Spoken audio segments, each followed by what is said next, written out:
Hey guys, this is one of those times when we're thinking something needs to change. And I think we all, and nobody that I meet has the opinion that everything is good just the way that it is. Most people are saying something needs to change. We need to change the way the world is that we live in. Now, the challenge becomes, how do we do that? Now, you could flood me with emails and say it needs to be this way or it needs to be that.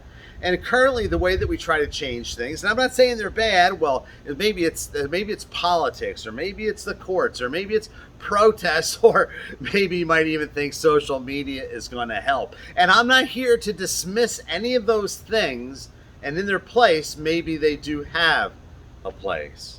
But I want to look at a time where things were going crazy, that the world was maybe more corrupt and tyranny was more evident than any other time in history. Or certainly it was a time of repression and a time of darkness. And that's the time of the early church.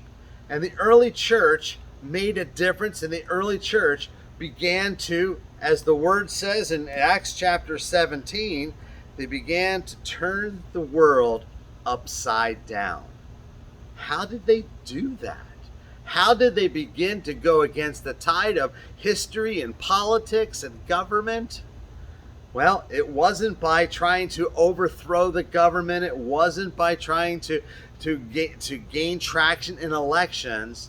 They did it through prayer and the gospel.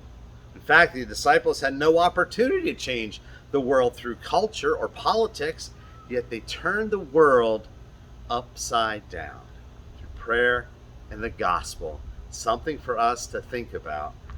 For us, prayer and the gospel, and we will have the ability to change the world. God bless you.